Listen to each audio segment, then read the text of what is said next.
काली अपने 6 दोस्तों के साथ पिकनिक बनाने गई है। सबसे बड़ा दोस्त विक्रम 10 साल का है। सबसे छोटी दोस्त दिया 6 साल की है। काली के पास कुल 48 अंगूर हैं और वह इन अंगूरों को अपने सभी दोस्तों में बराबरी से बांटना चाहती है। हर एक दोस्त को कितने अंगूर मिलेंगे? तो मैं चाहती हूँ आप इस वीडियो को यहाँ पे रोकें और इस बात का पता लगाने की खुद से कोशिश करें। तो चलिए अब इसे साथ में करते हैं।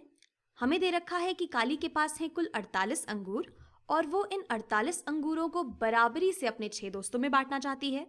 तो यहाँ पर ये जो दोस्तों की उम्र हमें दे रखी है, इससे तो हमें कोई फर्क पड़ता ही नहीं है। हमें तो बराबरी से ये सभी अंगूर 6 दोस्तों में बांटने हैं, यानी कि हर एक दोस्त को सेम नंबर ऑफ अंगूर मिलने चाहिए। हर एक दोस्त को जो है एक ही संख्या मिलनी चाहिए अंगूरों की। तो इसको हम कैसे सोच सकते हैं कि अगर हमारे पास कुल 48 चीज़ें हैं और अगर हम इन 48 चीज़ों को बराबरी से 6 समूहों में बांट लें, यहाँ अगर हम इन्हें बराबरी से 6 समूहों में बांट लेते हैं तो हमें पता चल जाएगा कि हर एक समूह में कुल कितनी चीज़ें आनी चाहिए। और हमारे एक समूह में जितनी चीज़ें या फिर यहाँ पर जितने अंगूर आएंगे उतने ही अंगूर हमें अपने हर एक दोस्त को दे देने होंगे। और आप इस चीज़ को ऐसे भी सोच सकते हैं कि यहाँ पर ये जो 48 है, हमारे जो कुल अंगूरों की संख्या है, ये बराबर होने चाहिए इस क्वेश्चन मार्क या फिर प्रश्न चिन्ह गुणे 6 के, क्योंकि ये हमारा जो क्वेश्चन मार्क या फिर ये जो प्रश्न चिन्ह है, ये हमें बताता है कि हर एक दोस्त को कुल कितने अंगूर मिलने चाहिए। तो हर एक दोस्त को मिले अंगूरों की संख्या गुणे कुल दोस्तों की संख्या हमें बता देगी कि हमारे पास कुल कितने अंगूर थे, जो कि 48 के बराबर है। तो यहाँ पर हमें ये पता लगाना है कि हमें 6 में क्या गुणा करना चाहिए जिससे कि हमें 48 मिले। तो इसका पता लगाने के लिए अगर हम 6 के सभी गुणजों या मल्टीपल्स को लिख लें तो शायद हम ये पता लगा पाएं। तो चलिए करते हैं ऐसा। 6 के सभी मल्टीपल्स लिखते हैं। तो अगर हम 6 का गुणा करते हैं 1 में तो हमें मिलता है 6। 6 कम 6 होता है। इसी तरीके से अगर हम 6 का गुणा 2 से करें तो हमें मिलता है 12। इसका मतलब है कि हम 6 को 2 बार जोड़ रहे हैं। अगर हम 6 में एक और 6 जोड़ दें, अगर हम 2 बार 6 जोड़ दें तो हमें 12 मिल जाता है। इसी तरीके से 6 तिया होता है 18 के बराबर। अगर हम 3 बार 6 जोड़ते हैं तो हमें 18 मिलता है। 6 चौक होता है 24 के बराबर।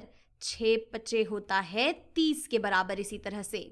और अगर हम आगे बढ़ते जाएं तो हमें मिलेगा 6 छक 36, फिर 6 सते 42 और इसके बाद अगर हम देखें तो 6 अठे होता है 48 के बराबर। अब यहाँ पे हम रुक सकते हैं। तो हम देख सकते हैं कि अगर हम 6 में 8 से गुणा करें तो हमें मिलता है 48। और यही तो हमें चाहिए था। हमें पता लगाना था कि हम 6 में कौन सी चीज़ से गुणा करें कि हमें 48 मिल जाए।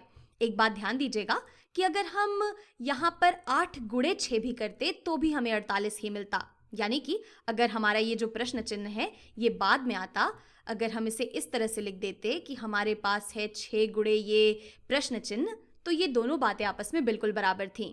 तो यहाँ से हम देख सकते हैं कि ये जो प्रश्न चिन्ह है, अगर इसकी जगह हम 8 रख देते हैं तो हमें मिल जाता है 48। तो हम कह सकते हैं कि 48/6 ये जो चीज़ है ये बराबर है 8 के। यानी कि हम कह सकते हैं कि हम अगर 48 अंगूरों को 6 दोस्तों में बराबरी से बांटना चाहते हैं तो हर एक दोस्त को कुल 8 अंगूर मिलेंगे।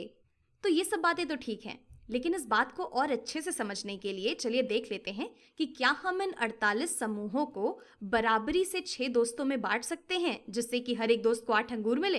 तो चलिए हम ये वाले अंगूर ले लेते हैं। ये हो गए मेरे 4 अंगूर, ये 5, ये 6, ये 7, ये 8। अगर हम ये 8 अंगूर ले लें तो ये हमारा पहला समूह हो गया। इसी तरीके से अब मैं दूसरा रंग निकाल लेती हूँ।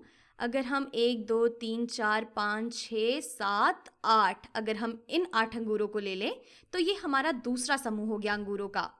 फिर अगर हम इसी तरह से अगर हम 1 2 3 4 5 6 7 8 इन अंगूरों का एक समूह बना लें तो ये हमारा तीसरा समूह हो गया। फिर अगर हम 1 2 3 4 5 6 7 8 अगर इन सभी अंगूरों को ले लें तो ये हो गया हमारा चौथा समूह। इसी तरह से अगर हम 1 2 3 4 5 6 7 8 इन अंगूरों को ले लेते हैं तो ये हमारा पांचवा समूह हो जाता है। और ये हो गए मेरे 1 2 3 4 5 6 7 8 अंगूरों का। ये हो गया मेरा छठा समूह। तो हम देख सकते हैं कि हम बराबरी से इन सभी अंगूरों, इन 48 अंगूरों के 6 समूह बना सकते हैं, इस तरह से कि हर एक समूह में हमारे पास कुल 8 अंगूर आए।